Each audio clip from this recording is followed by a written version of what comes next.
Welcome back to another instalment of New Zealand's Bird of the Week, where in this video I will be talking about the little shearwater, the smallest of their group in New Zealand that are also shy and keep a little further inshore than similar birds. I hope you enjoy. Little shearwaters are not all that well known because they are small, relatively shy, and do not flock like other shearwaters, also tending to keep a little further offshore than similar seabirds. They are in fact the smallest of the shearwaters, weighing around 240 grams and coming in at lengths of 28 centimeters, being black above and white below, with their colours being clearly demarcated and or separated, especially on the head and neck.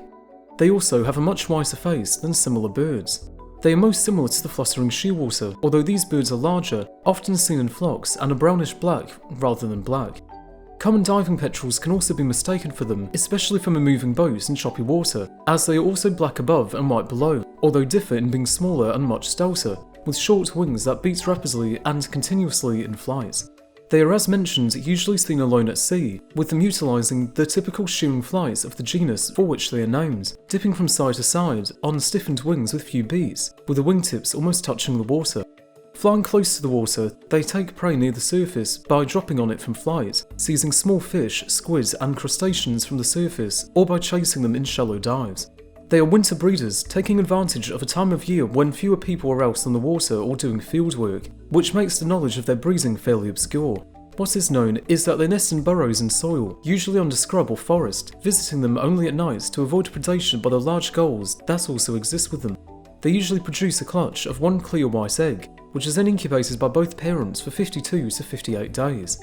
There are thought to be an estimated 100,000 pairs of Kermadic little shearwaters breeding on Curtis Island, with them being scattered across many offshore islands, with populations ranging from 10,000 to 100 plus pairs depending on the island group. Not surprisingly for such a small bird, they suffer tremendously from exotic predators. They are able to coexist with Kiore Pacific rats, although their breeding success and colony size is significantly reduced. They are, however, not able to coexist with Norway or ship rats, feral cats or stoats. They are also uniquely vulnerable to the active volcanoes and potential eruptions on the Kermadic Islands, especially on Curtis Island, where the vast majority of the population breeds, with a potential eruption likely to be disastrous if one were to occur. Their breeding burrows are also fragile, as they are dug into very friable or easily crumbled soil, meaning that they would be easily crushed by people walking into breeding colonies, further hampering the study of them. Thankfully, many of their islands are now free of Pacific rats and other predators, and said populations in these areas have recovered well. They also benefit from an extremely large range, hence not approaching the thresholds for the IUCN status of vulnerable under the range size criterion. Even though population trends have indicated that they appear to be decreasing, said trends are not believed to be rapid enough, and so birds are currently classified as least concern, although it is always worthwhile to pay attention to the data as things can quickly change. And with that, I thank you for watching this instalment of New Zealand's Bird of the Week.